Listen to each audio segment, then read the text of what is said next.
tanah Parahyangan, pada sebuah kerajaan yang dipimpin oleh seorang baginda raja yang ditemani oleh seorang ratu yang hanya memiliki seorang putri. Putri tersebut bernama Dayang Sumbi yang terkenal dengan kecantikan dan juga kecerdasannya. Pada saat Dayang Sumbi sedang menenun, ia merasa tak enak badan. Ia secara tidak sengaja menjatuhkan pintalan benangnya ke lantai berkali-kali. Ya ampun, pintalan-pintalan itu lagi-lagi terjatuh. Aku berjanji, siapapun yang menemukannya, jika itu laki-laki akan kujadikan suamiku, dan jika itu perempuan akan kujadikan saudara.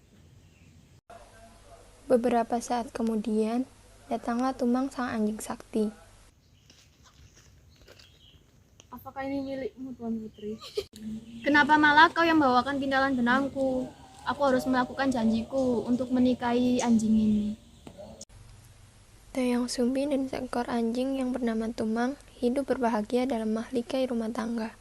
Dayang Sumbi dan Tumang dikaruniai seorang anak laki-laki yang tampan. Anak laki-laki ini dinamakan Sangkuriang. Keseharian Sangkuriang selalu ditemani oleh Tumang yang selama ini ia ketahui hanyalah seekor anjing biasa yang selalu setia menemaninya, bukanlah sebagai ayah kandungnya. Sangkuriang berkembang dan tumbuh menjadi seorang pemuda yang tampan rupawan dan gagah. Pada suatu ketika, Dayang Sumbi memanggil putranya Sangkuriang.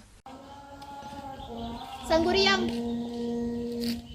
ibu saat ini ingin sekali makan daging menjangan. Pergilah kau ke hutan untuk mencari daging menjangan dan ajaklah si Tumang untuk menemanimu di hutan. Baiklah ibundaku. Setibanya Sangkuriang di tengah hutan, Aku bisa memperoleh menjangan. Aku tidak akan kembali pulang sebelum membawa hasil. Jika aku tidak membawa hasil, aku harus mengorbankan Tumang untuk menjadi hewan buruan. lalu Sangkuriang mengarahkan busurnya ke arah si Tumang. Tumang pun terkena anak panah Sangkuriang dan tak lama kemudian Tumang pun sekarat dan akhirnya mati. Begitupun Sangkuriang tiba di rumah, ia langsung menyerahkan daging Tumang kepada ibunya. Ibu, ini adalah daging menjangan hasil buruanku. Terima kasih banyak anakku. Beberapa saat setelah makan selesai, Dayang Sumbi teringat akan si Tumang. Mana ya si Tumang? Kok sampai sekarang dia belum pulang juga? Sangkuriang, kemarilah nak. Ada apa bunda? Kau tahu di mana si Tumang? Kok sampai sore begini dia belum pulang juga di rumah? Maafkan aku bunda, Tumang telah mati di tanganku. Daging yang bunda makan adalah daging Tumang. Apa? Jadi daging yang kau suguhkan pada ibu tadi adalah daging si Tumang? Benar sekali bunda. Dasar anak tak tahu diri. Pergilah kau sekarang dari rumah ini. Dayang Sumbi begitu marah besar. Dengan refleks disertai dengan amarah yang memuncak, Dayang Sumbi memukul kepala Sangkuriang dengan benda peralatan dapur. Sangkuriang terluka cukup parah di bagian kepalanya. Anakku bunda, baiklah aku akan pergi dari sini. Beberapa tahun kemudian setelah Sangkuriang pergi mengelilingi negeri, ia kembali dan bertemu dengan ibunya. Namun mereka tak saling mengenal. Hai manis, sayang sekali. Aku ingin makan. Inginkah kamu jadi istrimu? Baiklah, aku bersedia untuk menjadi istrimu. Sangkuriang meminta tolong untuk merapikan ikat kepalanya, dan Dayang Sumbi pun mengikuti kemauannya.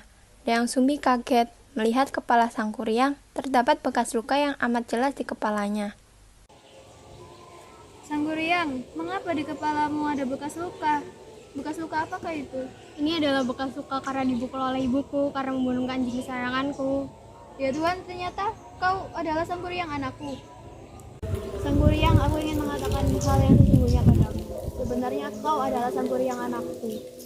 Kau yang dulu pernah kupukul kepalamu sehingga berbekas luka seperti itu. Kau bohong. Kau hanya mengarang cerita yang tidak-tidak sampai pernikahan kita batal kan? Setelah panjang lebar Dayang Sumbi menjelaskan mengenai dirinya dan putranya serta anjing yang bernama Tumang, namun Sangkuriang tetap tak mau mendengarkan Dayang Sumbi.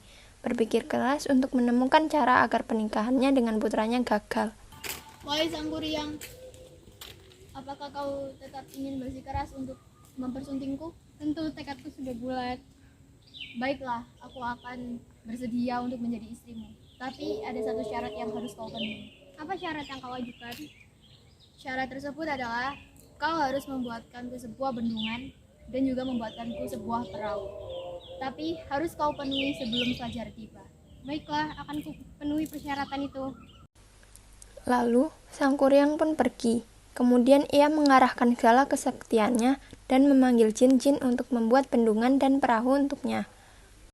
Ketika pekerjaan Sang Kuryang tengah berlangsung, Dayang Sumbi menggunakan tipu muslihat, yaitu dengan membangunkan ibu-ibu untuk menumbuk padi pertanda fajar telah tiba. Sang Kuryang berhenti melakukan pekerjaannya, dan jin-jin pun lari terbirit-birit karena mengira fajar telah tiba. Namun, Sang Kuryang menyadari bahwa ini adalah tipu muslihat dari Dayang Sumbi. Sang Kuryang marah dan mengutuk Dayang Sumbi, lalu ia merusak bendungan yang tengah jadi ia buat bersama jin-jinnya. Sang Kuryang pun menendang perahu tersebut dan jatuh dalam keadaan terbalik. Perahu itu membentuk sebuah gunung tangkuban perahu.